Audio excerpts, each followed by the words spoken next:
Greetings, Mavericks and new viewers.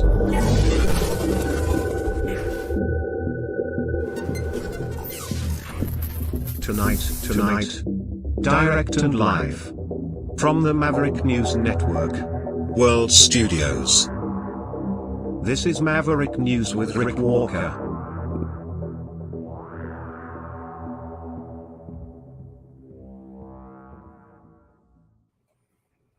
Welcome back, everyone, to the Maverick News channel. Thanks for stopping by. Mavericks and new viewers. Many things to share with you tonight. Mark Carney searching for $25 billion.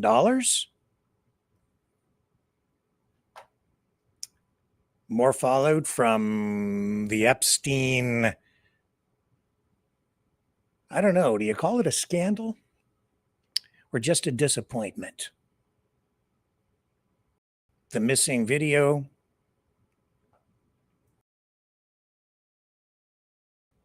the controversy, the promises not kept on revealing the client list. Yeah. James Bowder. We'll bring you up to date on what he's doing. And that's the Freedom Trucker seeking asylum in the United States of America. And what else do we have for?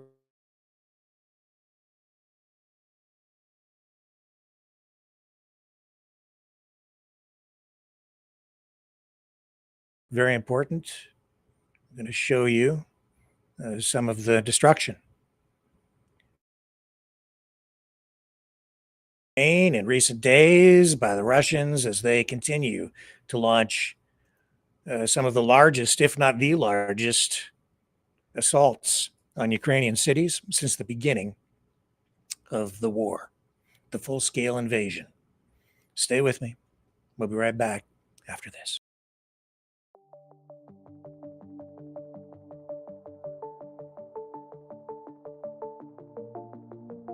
Greetings, brave Mavericks. Our quest for truth continues. We go beyond fake news. Together we expose propaganda. Together we pull others out of rabbit holes. We are maverick thinkers. We are all unique individuals, defenders of individual rights and freedoms, credible, trusted, grounded in reality. Maverick News, Maverick News. Defending free speech, free speech. Donate at freedomreporters.com. Do it now. Tomorrow may be too late. Maverick News.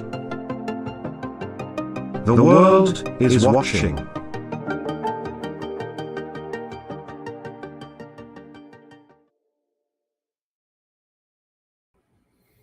Okay, first up, we'll talk about Mark Carney. A lot of talk about where the candidate is going to be financially, and today he came out with a surprising number. He has initiated a government-wide spending review. And he is now aiming, he says, to find $25 billion in savings over the next 3 years. All this while he's also promising to increase Canada's defense spending. Is this possible? Well, news of this target figure comes after Finance Minister François-Philippe Champagne, along with Treasury Board President Shafkat Ali, issued letters to Carney's cabinet earlier this week, asking them to present plans to achieve these cost-cutting targets. And they want these numbers achieved by the end of the summer so that they can incorporate all of this into this coming fall's budget. We have Mark Carney with a video that he released related to this. So let's bring that up. Here we go. Mark Carney on his cost-cutting plan. I have a simple rule: spend less, invest more. Let's say you buy a home. The down payment and the mortgage cost a lot up front, but your home builds value over time. That's an investment. Now, you still have other bills like heat and electricity. You need them, but they don't make you better off in the long run. Those are operational expenses. I will balance our operational budget in 3 years. We'll spend what we need to with the money we already have. And we'll do things that encourage the big investments that create jobs and grow our economy, like building millions of homes, making Canada a clean energy superpower, and creating new trade routes so we're not dependent on the United States. Spend less, invest more. So that's his little pitch, his ad, talking about his economic plan in the absence of an actual full-scale budget.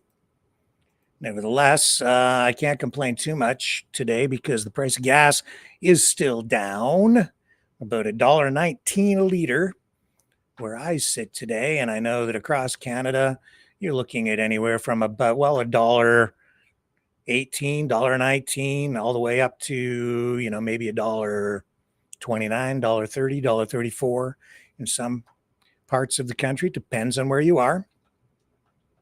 But that's a far cry from the $1.70, $1.80, $2, sometimes almost $2 a liter from the Trudeau administration, or regime, as some people would call it. So we've got all that. Let me take a little break here. I need to queue up this next piece of video, exclusive video from Ukraine tonight, sent to us by Mike McCarrick. Hang on. I'll have that for you on the other side of this.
Maverick News. The world is watching.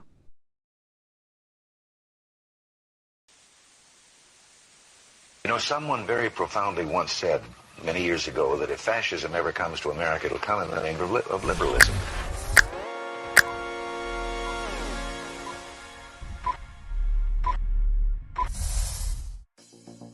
Well, I think it's time we ask ourselves if we still know the freedoms that were intended for us by the Founding Fathers. If we lose freedom here, there's no place to escape to. This is the last stand on Earth. The entire world is watching. Every dictator, every crazy dictator in the world is watching.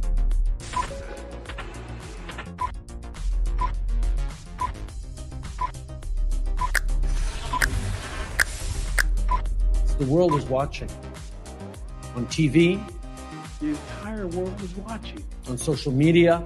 But the entire world is watching, and yes, they are seeing what we have apparently bravely been willing to say that others are thinking. Stand for freedom. Literally stand for freedom.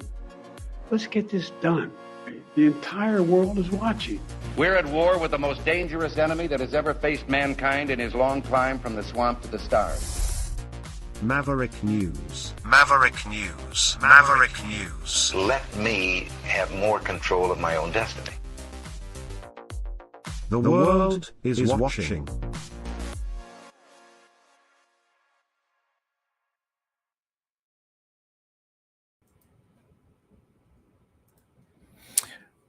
So we've seen sort of a change in tone in the last few days from Donald Trump with regard to Vladimir Putin and the conflict in Ukraine. And you're seeing him make headlines around the world, not the least, big headlines still even today, though I have to say, because of his comments to the president of Liberia yesterday, saying that he has such beautiful English, even though the official language of Liberia is English. And there's been diplomatic fallout from that. The Liberian government being very diplomatic about it, but other, pretty prominent figures in Liberia openly criticizing Trump and saying that they're pretty insulted. But back to Putin. Here, I'll show you. Here's a headline from Hindustan Times. Donald Trump's frustration conveyed as U.S.-Russia hold frank talks on Ukraine war. The diplomatic exchange came just hours after Russia launched a second consecutive night of airstrikes on the Ukrainian capital. It says here, Russian Foreign Minister Sergei Lavrov and U.S. Secretary of State Marco Rubio held frank discussions on the Ukraine war during a meeting on Thursday, that being today. So then Rubio, speaking after the meeting, he said that Lavrov had presented a new idea on resolving the conflict, which he would relay to President Trump. However, he downplayed the likelihood of an immediate breakthrough. Indeed, we are seeing that Trump appears to be getting frustrated with Putin. Here's, let's bring up this clip from Rubio today in the news conference following the call with Lavrov, Rubio's counterpart on the Russian side. Here we go.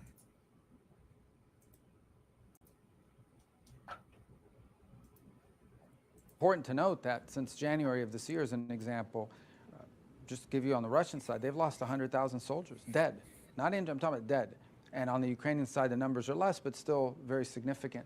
And so that's, the president doesn't like wars. He thinks wars are a waste of money and a waste of lives, and he wants them to end. And he's going to do everything he can within his power to end this war and any other war he has a chance to end, as you've seen in the past. And so we're going to continue to work at it. We understand that these things take time and patience, but obviously we're also frustrated that more progress has not been made. And hopefully we, based on today and in the days to come, we'll have more clarity about what exactly the Russian position and priorities are in this regard, and can begin to make some progress. But it's, it's been difficult, as you've seen. It's important. But we're also seeing reports tonight that Trump is looking at using presidential drawdown authority to send more aid to Ukraine. All this, even as we had this strange situation just days ago where we got this announcement that the U.S. was canceling or suspending aid going to Ukraine. And then just days later, now we see that it's being restored. That I believe the total amount that Trump is supposed to be sending, if he uses this drawdown authority, is about $300 million worth of weapons. So they're going to search through the stockpiles and find whatever they can kind of send. And the approach here seems to be to provide defensive weapons, not offensive weapons. It seems that the strategy from the Trump administration is to provide weapons, but it's pretty clear, I think, that they want Ukraine to stop launching attacks inside Russian territory. Will that happen? Highly unlikely, I would say. But Trump obviously touched with the comments from that woman about a week ago, talking about, I believe it was her husband on the front lines in that news conference. I think that resonated with him, and he clearly doesn't like the death. So he's getting ready to send more aid to defend the skies over Ukraine, the major cities. Overnight, Kyiv was pounded again by hundreds of drones and missiles, marking a grim new record in the ongoing invasion for the what is this, about the third night in a row. I think they've had massive drone attacks and missiles coming in and striking cities. Over 500 drones per night in some cases. At least 2 people have been killed overnight, and fires are still burning across Kyiv. And the Ukrainian Air Force says they shot down or disabled nearly 400 of the incoming weapons. But the sheer scale of these attacks is straining air defenses to the breaking point, which is why we're seeing Trump respond in the way that he is. Now, Mike McCarrick, as I said, sent me video, which I'm going to share with you now. This is video of a friend of Mike's, or from a friend of Mike McCarrick's, who is, of course, a U.S. veteran. He appears on this program and graciously provides us with military expertise and insight into what is going on over in Ukraine. He's been over to Ukraine himself a number of times. And so this video is of a destroyed apartment building where Mike's friend Gregory was sleeping. And apparently he was pinned under rubble for more than 3 hours and suffered nerve damage to his legs. So we have this video. I'm going to run it now.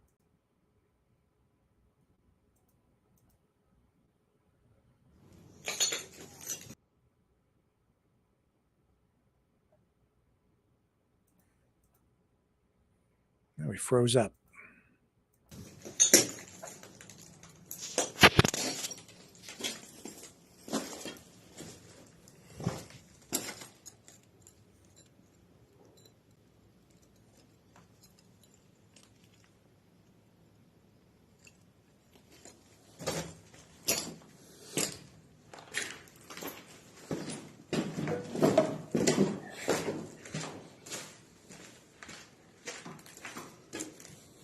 And that's like, this is what we're seeing happening over there, is the Russians are sending these drones and missiles in, and they are hitting civilian targets, as you can see.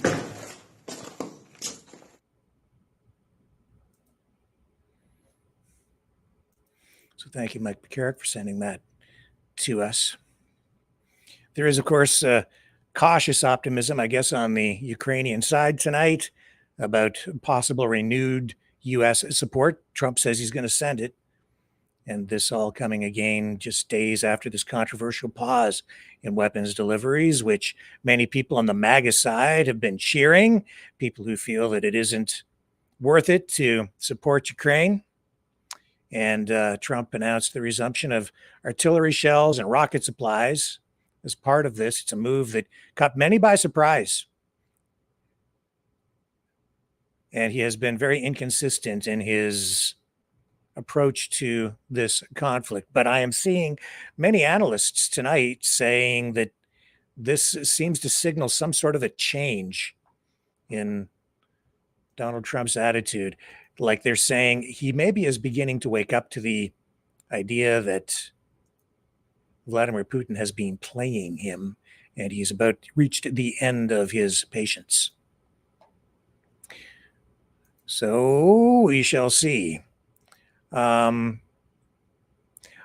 tonight, Trump's EPA chief, Lee Zeldin, says that they're getting ready to release everything, and some of you are going to love this one, everything on geoengineering and contrails, aka chemtrails. So let's I can get this ready for you here. Here we go. I've got the clip. And RFK Jr. promised that the first thing he would do, I think it was said it was the first thing he would do, is when he got into the White House, is he was going to put an end to chemtrails. I'm still waiting. Still waiting on that. Okay. Here's Zeldin on this subject. Concerned Americans have urgent and important questions about geoengineering and contrails. The American public deserves and expects honesty and transparency from their government when seeking answers. But for years, people who asked questions in good faith were dismissed, even vilified by the media and their own government. That era is over. The Trump EPA is committed to total transparency. As a result, I tasked my team at EPA to compile a list of everything we know about contrails and geoengineering for the purpose of releasing it to you now publicly. In other words, I want you to know everything I know about these topics and without any exception. Instead of simply dismissing these questions and concerns as baseless conspiracies, we're meeting them head on. We did the legwork, looked at the science, consulted agency experts, and pulled in relevant outside information to put these online resources together. Everything we know about contrails to solar geoengineering will be in there. That means anyone who reads through this information will know as much about these topics as I do as EPA administrator. To anyone who's ever looked up to the streaks in the sky and asked, what the heck is going on? Or seen headlines about private actors and even governments looking to blot out the sun in the name of stopping global warming? We've endeavored to answer all of your questions at the links on your screen. In fact, EPA shares many of the same concerns when it comes to potential threats to human health and the environment, especially from solar geoengineering activities. The enthusiasm for experiments that would pump pollutants into the high atmosphere has set off alarm bells here at the Trump EPA. Prior to now, EPA has never been this proactive to raise awareness about concerns with geoengineering and to stop this activity from being scaled up. This is what it looks like when government actually listens to the will of the people and doesn't try to squash it. You can always trust this administration and this EPA to take your concerns seriously, answer your questions honestly, and carry out the will of voters with integrity. There you have it. That's now the official word. And what's the word on the Epstein files? Well, we're still getting fallout from that. It's still, I think it's still the number one trending topic on Twitter or X tonight. And even Alan Dershowitz, who has been accused himself of being involved, or maybe even on the Epstein client list, is out there saying tonight that information is being suppressed on the Epstein file. And that the client list is out there somewhere, I guess. Let's listen to what Alan Dershowitz. Now, this guy says he's a Democrat, but acts like a Republican. At least he has for some time. And I think he's pretty supportive of the Trumpster. Here's Alan. This is not an opinion. This is a fact. I have seen, remember, I was accused falsely on the Epstein, and ultimately I was completely cleared. The woman admitted that she may have mistook me for somebody else and withdrew all of her lawsuits. And so from day one, from the day I was accused, I said I want every document out because I knew every document would prove I was innocent. So let me tell you, I know for a fact documents are being suppressed. And they're being suppressed to protect individuals. I know the names of the individuals. I know why they're being suppressed. I know who's suppressing them. But I'm bound by confidentiality from a judge and cases, and I can't disclose what I know. But I hand to God, I know the names of people whose files are being suppressed in order to protect them. And that's wrong. Just out of curiosity, without names, Are these politicians, business leaders, both? They're everything. And let me tell you, a lot of them are, at least one of them is somebody who was accused. Others are accusers. And the judges have said, if somebody calls themselves a victim, we're not going to give any information about them. But they may not be victims. They may be perpetrators. So we don't have information about false accusers. And we know there have been many false accusers who have accused innocent people for money. And those records are being deliberately, willfully suppressed. And they shouldn't be suppressed. If the accusation is allowed out, so should the material that diminishes the credibility of the accuser. We want total transparency on this. Every single document, no redaction. That's what I've said from day one. I waive any of my rights of privacy. Anything there is about me, I'm happy because it will be exculpatory. Mm-hmm.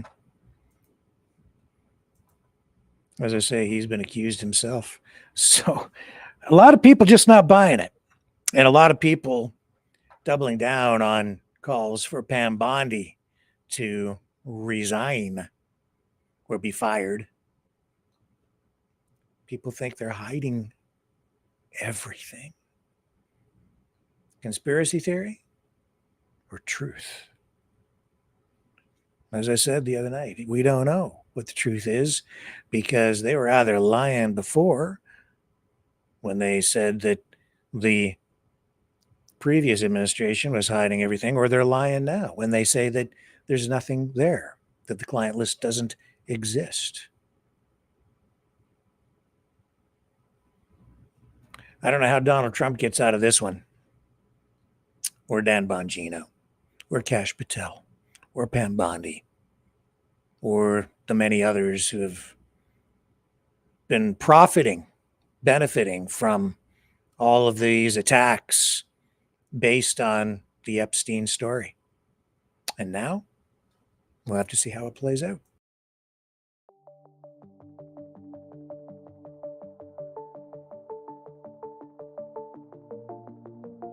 Greetings, brave mavericks. Our quest for truth continues. We go beyond fake news. Together we expose propaganda. Together we pull others out of rabbit holes. We are maverick thinkers. We are all unique individuals, defenders of individual rights and freedoms, credible, trusted, grounded in reality. Maverick News, Maverick News. Defending free speech, Donate at freedomreporters.com. Do it now. Tomorrow may be too late. Maverick News. The world is watching.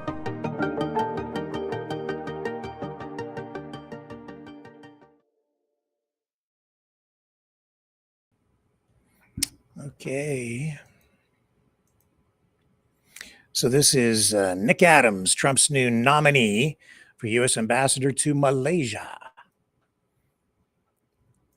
Let's share this clip with you tonight.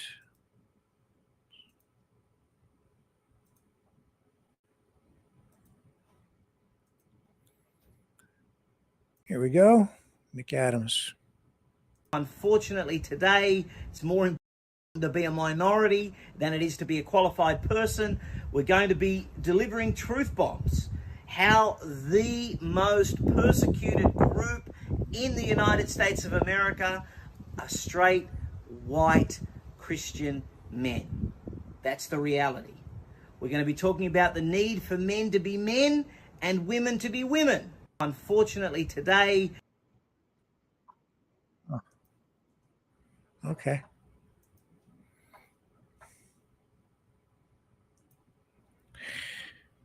Take that for what it's worth, I guess. Yeah, and the Epstein thing, that's just going to drag on too. So, where are we at tonight with the Texas flood story? I'm going to bring this up. I'm just going to check over here. I have notes, but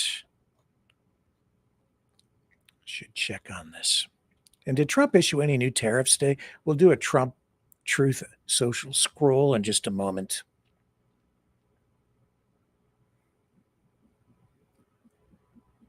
Another storm today, I guess. U.S. rocked by 4 1 in 1,000 year storms in less than a week, or so we're told. You know, first, so we're being told that we had this storm in Texas. The river rose there 26 feet in 45 minutes. But I guess over the past week, we've had at least 4 1 in 1,000 year rainfall events, or so they're telling us, in the United States. Intense deluges that are thought to have roughly a 0.1% chance of happening in any given year. Yeah. So at least 120 people were killed across 6 counties in central Texas Hill Country region last week. The death toll continues to rise. I'm going to go back to my notes on this. 96 confirmed fatalities in Kerr County alone, including 36 children. At least 173 people remain missing statewide, 161 of them in Kerr County, many unregistered campers or visitors. The floods, fueled by remnants of Tropical Storm Barry, dumped up to 20 inches of rain in some areas, overwhelming the region known as Flash Flood Alley. And then there's that camp, the all-girls camp, Camp Mystic in Hunt. That's where the flood hit hardest, with 27 campers and counselors confirmed dead, and 5 campers plus 1 counselor still missing. Search and rescue efforts continue tonight with over 2,100 personnel, including teams from Mexico combing the Guadalupe River. More than 400 people have been rescued, including 1 swimmer who saved 165 lives. However, debris, heat, and ongoing rainfall are complicating operations.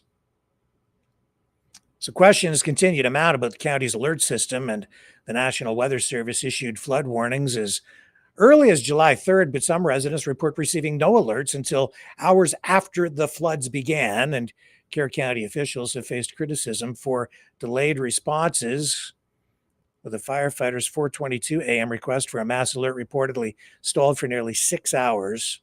Governor Greg Abbott has pledged to continue searches until every missing person is accounted for, while President Trump declared a federal disaster for Kerr County, unlocking FEMA aid. Trump is expected to visit the region tomorrow, so we'll have an update on that for you in tomorrow's Maverick News broadcast. The floods mark one of the deadliest freshwater flooding events in U.S. history, surpassing even the 1976 Big Thompson River flood.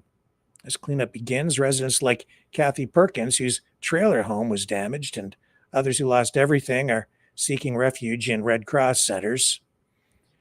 And we're hearing that more rain is forecast this weekend, raising concerns about possible further flooding. Everyone's going to be monitoring that, of course, including us. So we'll stay focused on it. Okay, let me just see where else we're at. Now, also, with regard to James Bowder, Freedom Trucker, his asylum claim or application, if it exists, continues in the U.S. He says he's down there in the United States seeking political asylum. He is in self-exile. As you know, we did the interview with James Bowder on this program, and he acknowledged that his case could result in a diplomatic crisis between Canada and the United States, because it would undermine the safe third country agreement between the United States and Canada, and might end up casting Canada as an authoritarian, tyrannical regime which might then be viewed as something of a national security risk to the United States. Never in the history of Canada since 1867 has any Canadian ever applied for and been granted political asylum in the United States. On the other hand, Canada has granted protections to and safe haven to many Americans over the years. All you have to do is think back to the Vietnam War and people running to Canada, Americans coming to Canada to avoid the U.S. draft so that they would not have to fight in that war. That's just one example. Not so much the other way around. Such is history. Now we're going to dig into that maybe more in the nights ahead. I know there are some other interesting developments with regard to all of that. And yeah, we have some video here too that we're going to show you again from Kyiv, where hundreds of Russian drones flying from all directions attack Kyiv or used to attack Kyiv overnight. A new tactic from Russia, which we had heard about a week and a half, 2 weeks ago now, really. We had a report on here telling you that this was likely to come, where Russia was planning on sort of swarming cities with drones and missiles, maybe as many as 1,000 in a single night. And again, at least 2 people were killed, including a 22-year-old police officer overnight. Here's some footage. This is off the CNN page. Bring this up. You can see the flashes and the explosions.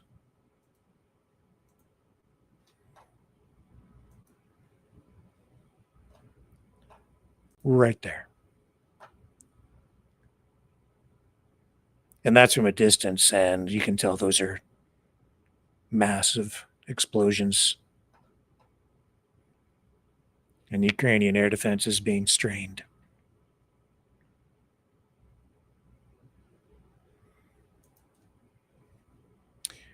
Okay, again, short break. Be right back. Someone very profoundly once said many years ago that if fascism ever comes to America, it'll come in the name of liberalism.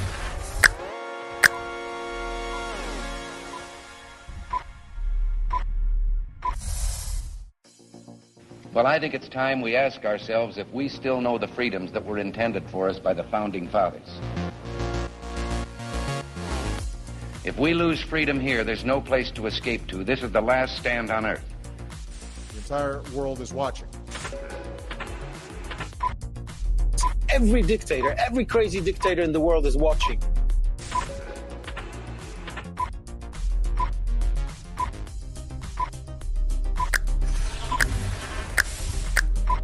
The world is watching. On TV, the entire world is watching. On social media.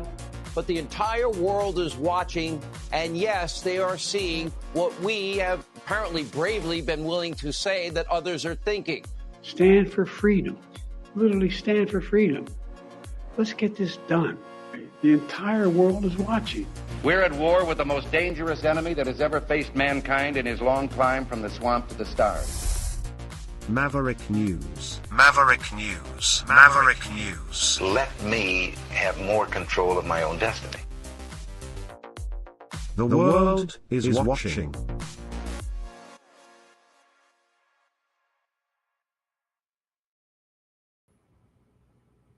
Okay, we're back. Why did I get that up on the screen? We don't need that. We need this. There we go. That's better. Out to Alberta, where the provincial government has introduced new province-wide standards for library materials. This is coming through a ministerial order, and this is all designed to ensure age-appropriate material is provided to students, and that explicit sexual material does not find its way into the hands of children. This coming from Education and Childcare Minister Dimitrios Nicolaides, who says that these new guidelines are not about banning books, but rather providing clear direction to school boards. So the standards are rolled out to ensure that school boards, they say, have clear guidance to ensure age-appropriate access to school library materials while reflecting the values and priorities of Albertans. So what does this mean? Well, under these new standards, libraries will be prohibited from including materials that contain explicit sexual content. So back in May, the province of Alberta listed examples of books found in Alberta, kindergarten to grade 12 schools, and they decided that some of them were inappropriate, including Gender Queer, a graphic novel that was found in a K-9 school and high schools in Calgary Board of Education, as well as in high schools in Edmonton. And then there was another book called Fun Home, a graphic novel.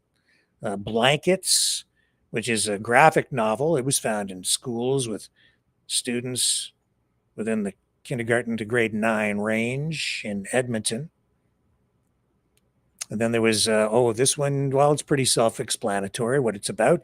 Flamer, a graphic novel, found also in schools with students in the kindergarten to grade 9 range in Calgary and in Edmonton. So I guess the books or the novels or graphic novels are available still, but you have to go to the province's website. And then I guess they have pictures, the pictures from the books there. So more, stricter guidelines. This, of course, push back to much more liberal policies that have taken hold in school systems across the country over the past at least decade. So this is a big reset of sorts.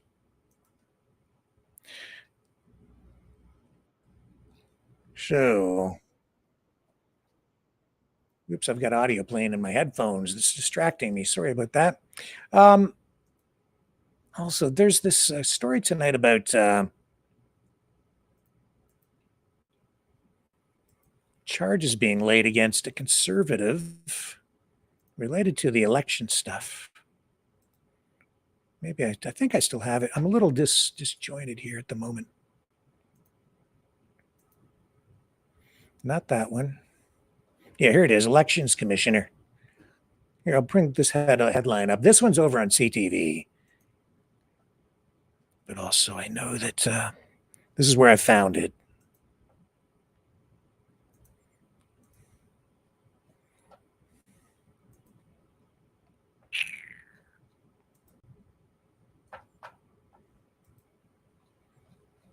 So yeah, the Elections Commissioner finds conservative agent 4 times.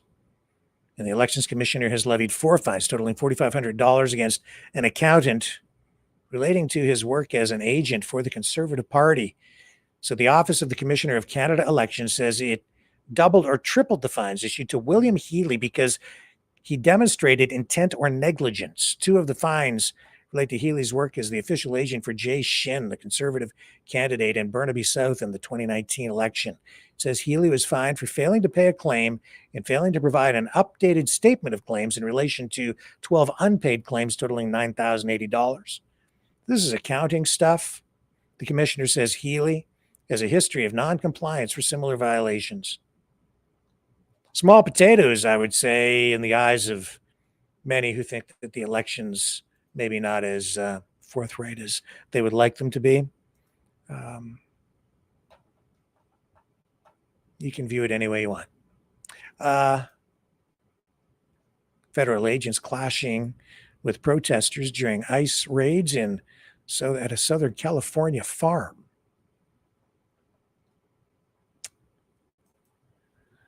These raids, as I said a long time ago, going to get a lot of media attention.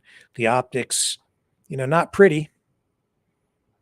And yet, even so, you're seeing some people on one side cheer, say, this is what Trump was elected to do. And then on the other side, they're saying, of course, that it is Authoritarian actions we're witnessing. Okay, we are still following breaking news out of Camarillo, California. A tense confrontation between protesters and federal agents there who appear to have been carrying out a large-scale immigration enforcement. This is about 50 miles northwest of Los Angeles, and at one point, federal agents were seen throwing smoke canisters towards the protesters, sending the crowd running in the opposite direction. Now, just to orient you again, about 50 miles northwest of LA. This is just outside of Oxnard, California. For those of you familiar, some protesters were seen holding flags, appearing to poke military vehicles that were passing by. At least one person has been arrested and another was seen pinned to the ground. We'll continue to bring you updates when we have them. Okay. Some people messaging me. I'm sorry, I'm too distracted here tonight. As for questions about what's going on with the chat over on the main Rumble channel, I don't know. I can't really deal with it while I'm clicking all these buttons and getting all these things queued up. Maybe if something longer is playing and I have a moment, I can figure out what it is people are trying to message me about. So I do apologize. I can't. There's too much production to do. Now I'm discombobulated. Give me just a moment.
Maverick News. The world is watching.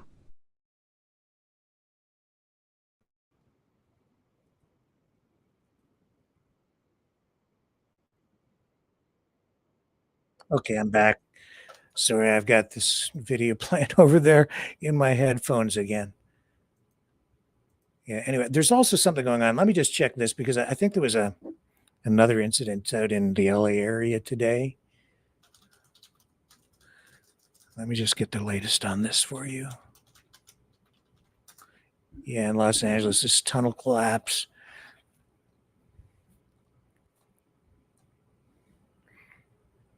So this was, here we go. So all 31 workers have now made it out safely after that tunnel collapse in LA. 31 construction workers.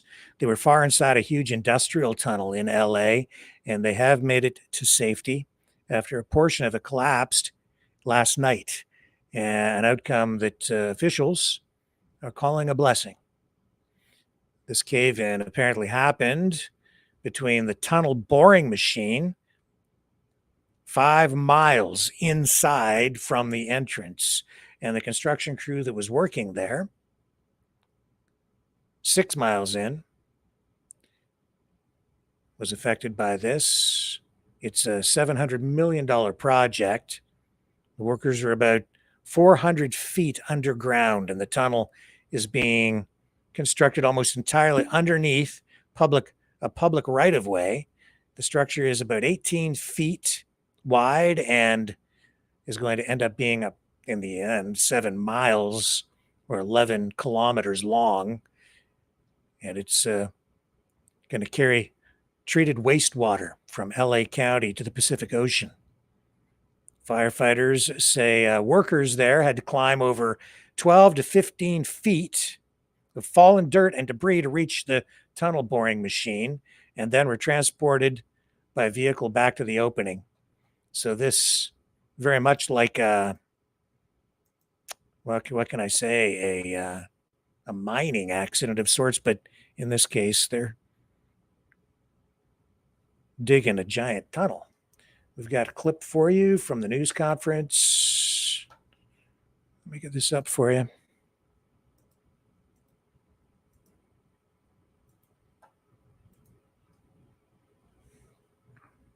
Here we go.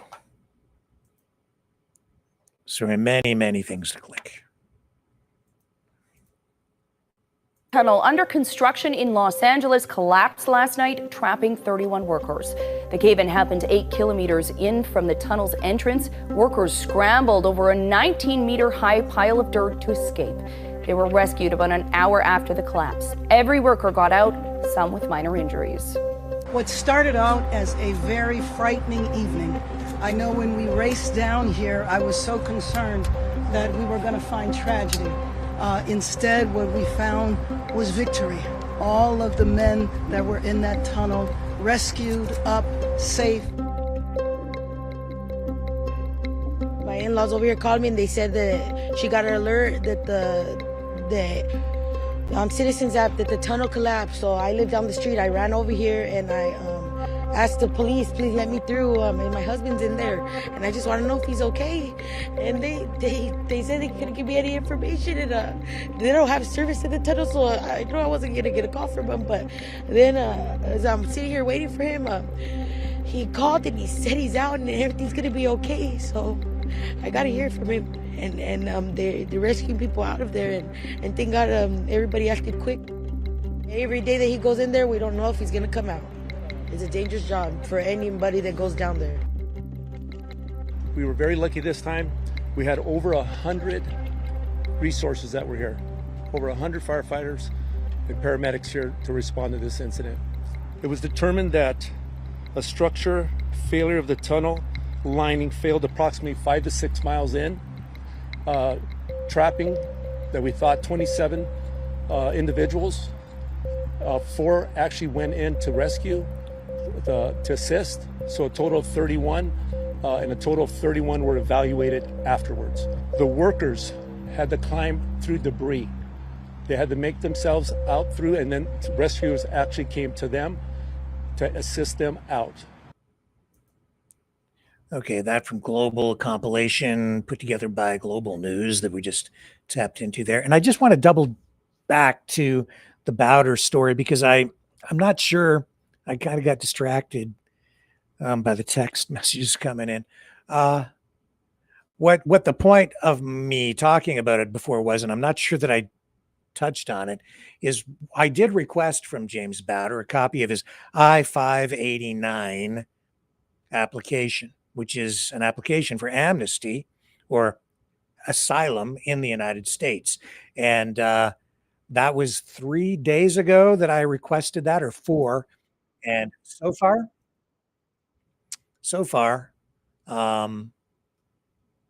no document produced, keeping in mind that he is asking people to donate money. So in the absence of actual documentation showing that he actually has an asylum application proceeding, I can't say what's really going on.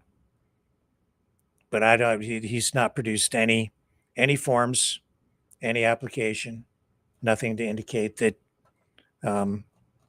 he's following any kind of formal procedure with regard to this, while still asking people to donate. So I'll follow up with him and see what he says in the days ahead.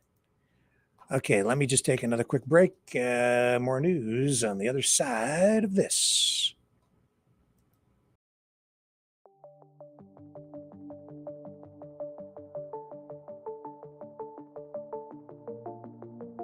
Greetings, brave mavericks. Our quest for truth continues. We go beyond fake news. Together we expose propaganda.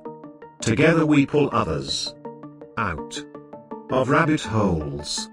We are maverick thinkers. We are all unique individuals, defenders of individual rights and freedoms, credible, trusted, grounded in reality. Maverick News. Defending free speech. Free speech. Donate at freedomreporters.com. Do it now. Tomorrow may be too late. Maverick News.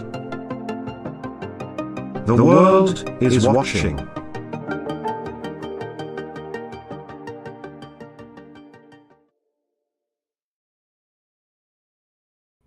Okay, if you want to know what's going on in the world, you can find out at least what half the news is just by going to Donald Trump's Truth Social page, because he just dominates the news cycle. Let's go there now. We'll just do a little Donald Trump social media scroll. If I can get him up on the screen. Here we go. Okay, Donald, what's the news today? Donald J. Trump. This is where he hangs out. Hang on. So many things to click.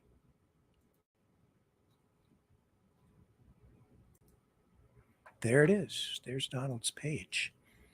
So it is very important, he says, that all Republicans adhere to my rescissions bill, and in particular, defund the Corporation for Public Broadcasting, PBS and NPR, which is worse than CNN and MSDNC put together. Any Republican that votes to allow this monstrosity to continue broadcasting will not have my support or endorsement. Thank you for your attention to this matter. Goodbye, Big Bird. Donald Trump doesn't like Sesame Street. Defund NPR, PBS. Boy, Mr. Rogers. What would he say? Let's bring up Donald's page here. He says here, it is my great honor to nominate William W. Mercer to serve as judge on the United States District Court for the District of Montana. Bill has tremendous experience previously serving at the Department of Justice and as United States Attorney for the District of Montana. He is a strong and smart, will fearlessly uphold the rule of law and defend our Constitution on the federal bench. So, and here he's saying, well, he's reposting information from Greg Jarrett. He says in a blockbuster report, the CIA has belatedly exposed the rank corruption among top intelligence officials who connived to frame President Donald Trump and drive him from office during his first term. It was secretly financed by Hillary Clinton's presidential campaign and Democrats, conceived by a foreign agent with a checkered past in espionage, and then brokered to solicitous collaborators at the FBI, CIA, the Department of Justice, and the Trump-hating media. This coming from Fox News and the Greg Jarrett report.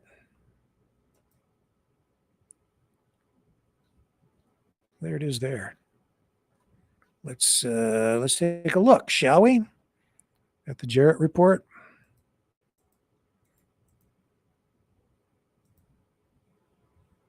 Right there.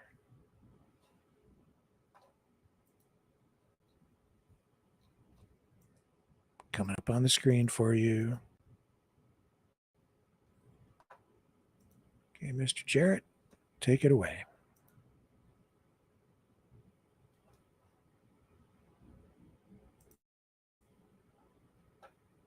Oops.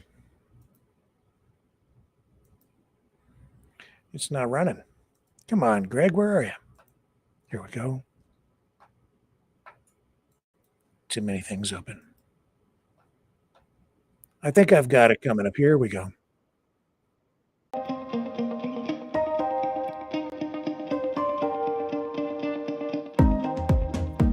So block President Donald Trump's executive order banning birthright citizenship. Because this is not the Jarrett report, which was supposed to be the link.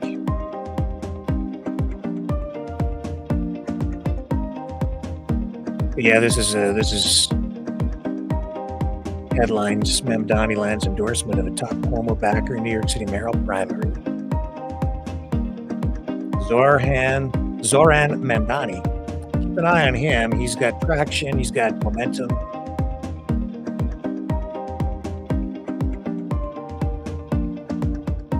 But I'm not sure his plan for government-run grocery stores is really that sound. Just as I'm a free market guy, so I just don't think it's a good idea. You're just asking for inefficiency.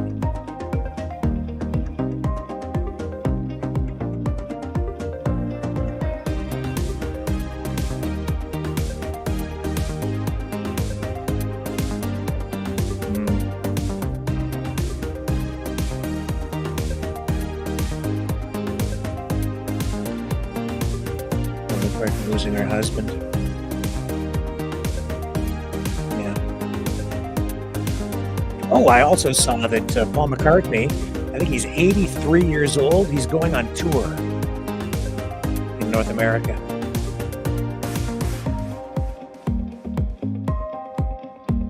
So there's that. Anyway, back to the Twitter scroll, or the Truth Social scroll, sorry. What else has he got? Oh, man. Making stuff up. Lying about numbers over here. Exaggerating. Oh, yeah, there's all that. Hang on. Let's go back. I don't need that. What we need is this one again. There we are. Tech stocks, he says, industrial stocks and NASDAQ hit all-time record highs. Crypto through the roof. That's true. That's true. I'll show you.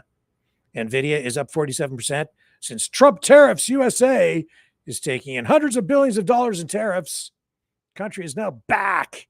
A great credit. This is all caps. That's why I'm talking this way. Fed should rapidly lower rate to reflect this strength. USA should be at the top of the list. No inflation.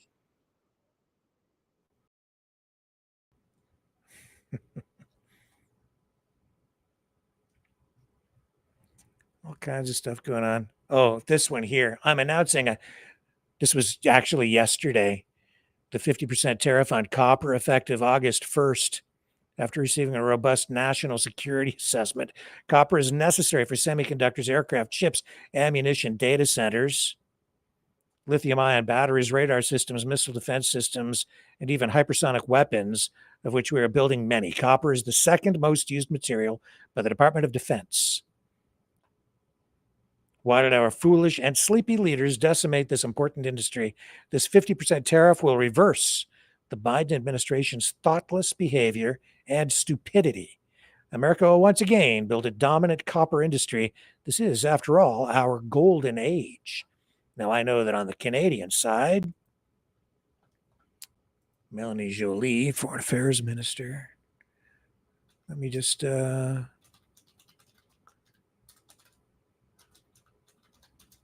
she's saying the Canadian government will fight this.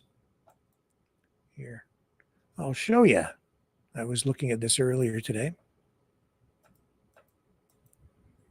Here we go. So the trade war continues between Canada and the U.S. It's been pretty nasty in many respects. And I think the 21st is the deadline for a deal, or the target. And mixed predictions on that front. Canada will fight back against U.S. President Donald Trump's 50% tariff on copper imports. Industry Minister Melanie Joly says. Is that the right one? It is. Okay. We've got it up. Right there. We'll fight against it, period, said the minister, without getting into specifics. Trump vowed on Truth Social Wednesday evening the tariff would come into force August 1st, as we mentioned. Trump heralded the metal as the most used mineral by the Department of Defense.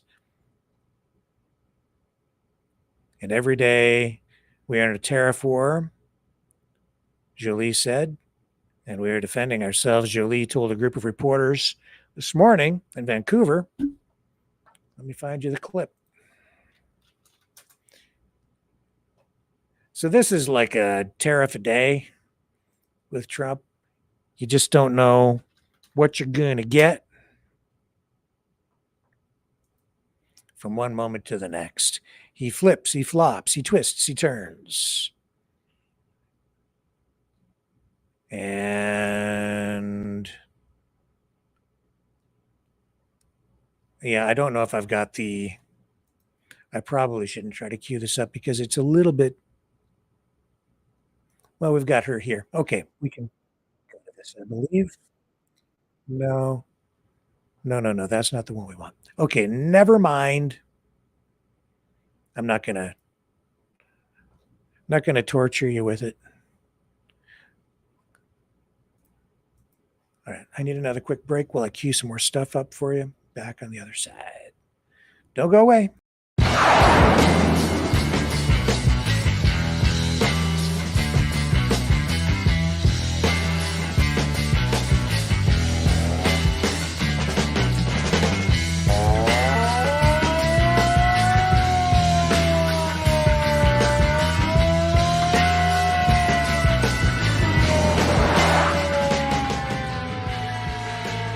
Maverick News.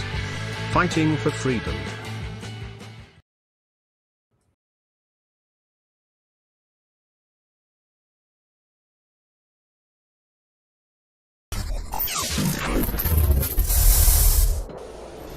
The sharing of biased and false news has become all too common on social media. More alarmingly, some media outlets simply aren't true without checking facts first. Unfortunately, some members of the media use their platforms to push their own personal bias and agenda to control exactly what people think, and this is extremely dangerous to our democracy.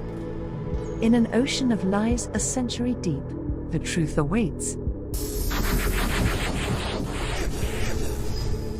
Choose not the red pill.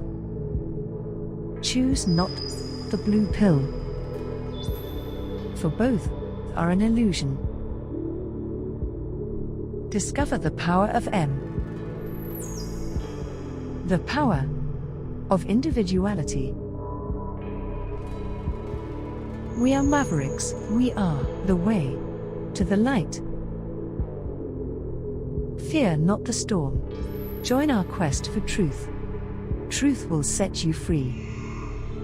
Maverick News. The world is watching.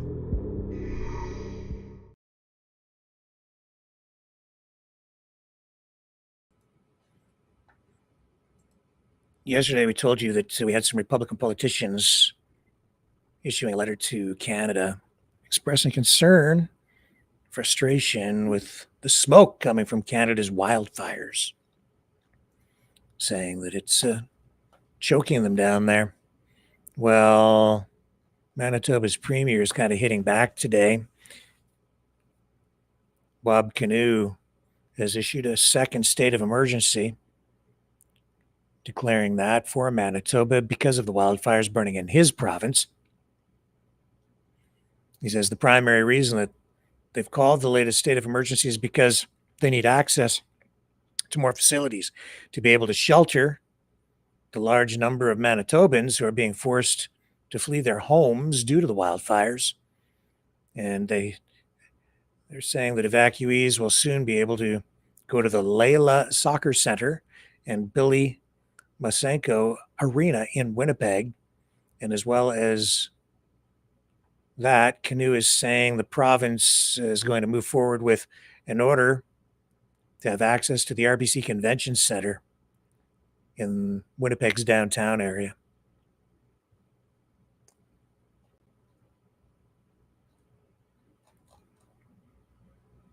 So the efforts there to contain those fires continues.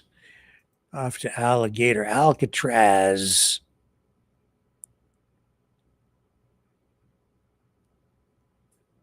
This is a report from on the ground. It's like a movie, isn't it? Like you just couldn't make this stuff up. Alligator, Alcatraz. run you a little bit of this. This is also being shared up by Mario Nawfal. So there you go. On the ground, alligator Alcatraz. I had to see it with my own eyes. Tucked deep inside the Florida Everglades, a new migrant detention site surrounded by swamp, gators, thick brush, venomous snakes, and soon illegal detainees. Locals call it Alligator Alcatraz. No one's been allowed in, no press, no oversight. So I went to the edge of the swamp. I got an inside look around Alligator Alcatraz to hear what they won't show you. This isn't just a facility. It's the front line of a growing war over the border, security, and what we're willing to do to protect it all. I'm Eric Bowling. This is On the Ground. This is Alligator Alcatraz.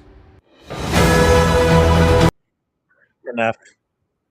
They're turning incarceration of people into entertainment. That's really what's going on there. Which is pretty gross, actually. More from Rubio. Here's another clip of him on the situation with Putin and the relationship between Putin and Trump.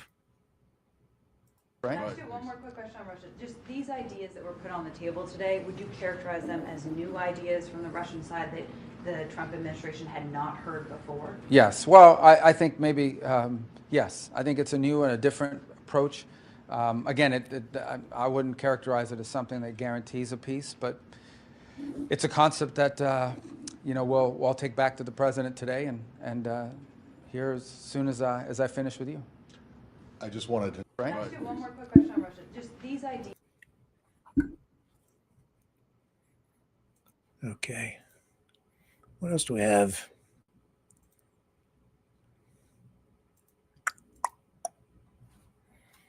Bring that down. Scrolling down. Dershowitz. We've done Dershowitz.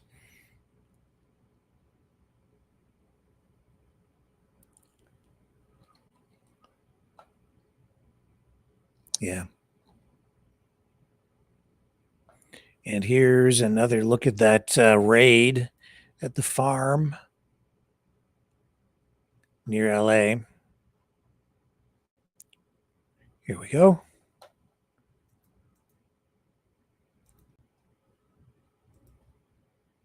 Protesters who have showed up to vehemently protest what's going on here. And just in the last few minutes, Customs and Border Patrol helicopter has entered the scene here. They are landing in the middle of the farm as we speak. It does appear that they were not planning to be here as long as they have been.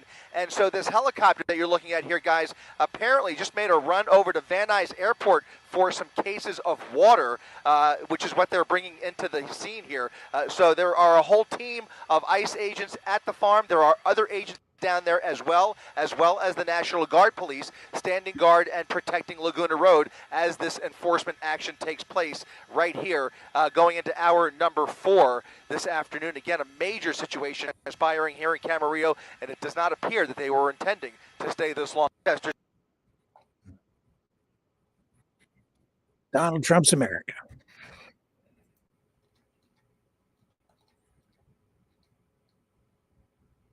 Yeah. So we're also seeing tonight that Zelensky is saying that Germany and Norway ready to purchase 3 Patriot air defense batteries for Ukraine, and Ukraine already has, I believe, 8 Patriot missile batteries. And a year ago, Zelensky was saying that Ukraine needs about 25 with 6 to 8 launchers each to defend from Russian air attacks, missiles.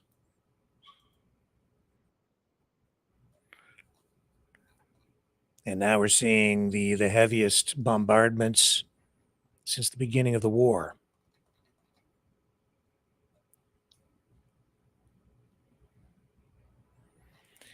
So that gets us near the bottom of the hour. Go over here and just look in the chat. See what's going on over there. Got to open it up. Okay. Hello, everybody in chat. Hello, Arthur. I will read your email. You sent me something to look at, and I will get to it overnight. Sir Arthur, I will. I promise I will take a look. Hello, Jubilee. Hello, Long Meadow. Lovely. Norfa, hello. Yeah. And the Crown. No problem, Sir Arthur. I will take a look at that for you and maybe address that tomorrow night. So there you go. We're going to wrap it up a little bit early here tonight, folks. Well, not that early. We quite often finish up around this time, and that's where we're going to cut it tonight. I think tomorrow night's show, we will have a little bit more interesting content for you, and Maverick Midnight Matinee tomorrow night as well, Friday night. It is Friday, right? Yeah, tomorrow. So we'll have a movie for you tomorrow night, a watch party. I have a couple of things in mind. If you have any suggestions, get ready, and you can throw those in the chat, and I'll take a look at that after the program when I have a moment to glance over. And I'll take those into consideration as well for tomorrow night. But I've got a couple of ideas. So it should be a fun night tomorrow night. And I think we're going to have maybe some exclusive Maverick information and news for Friday as well. So get ready for that. Buckle up. It'll be a heck of a ride, as always. With that being said, I shall see everyone back here tomorrow night, 7 p.m. Eastern, on the flip side.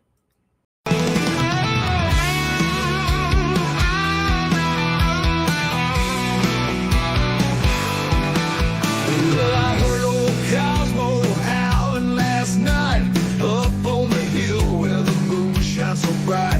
He was singing a tune, lonesome dogs cry about freedom and running and touching the sky. If I leave here tomorrow, would you still remember me? Cosmo's free, running wild, wild as the wind can be. He's a free dog, he's a free dog, he's a free dog.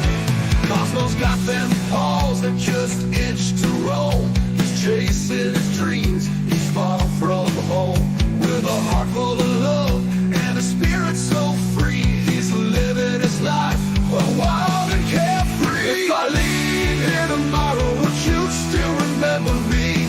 Cosmo's free, running wild, wild as the wind can be. He's a free dog, he's a free dog, he's a free dog.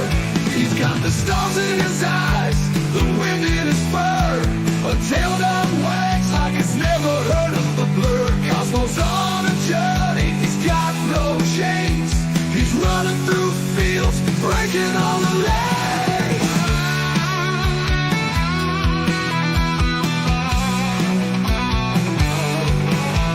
Now the night's getting cold and the sky's turning gray, but Cosmo's still out there, he's miles away. He's not looking back, he's got his path to tread. With every step, he's leaving his path. If I leave here tomorrow, would you still remember me? Cosmo's free, running wild, wild as the wind can be. He's a free dog, he's a free dog, he's a free dog. So if you're feeling lost, just think of Cosmo's run. Remember his spirit, his freedom, his fun. And maybe one day, when you're feeling alone, you'll find your own freedom and let your spirit go. If I leave here tomorrow, would you still remember me? Cosmo's free, running wild, wild as the wind can be. He's a free dog, he's a free dog, he's a free dog.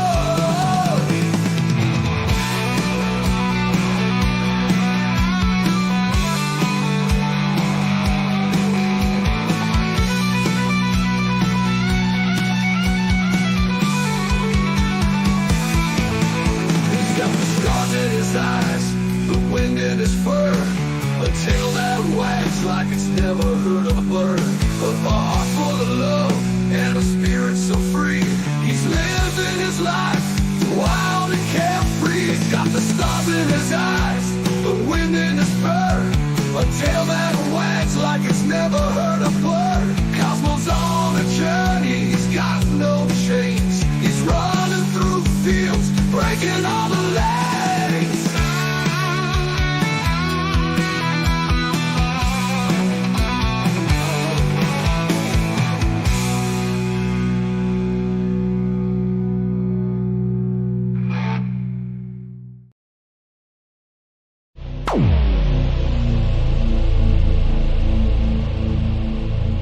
This has been a Maverick Multimedia production.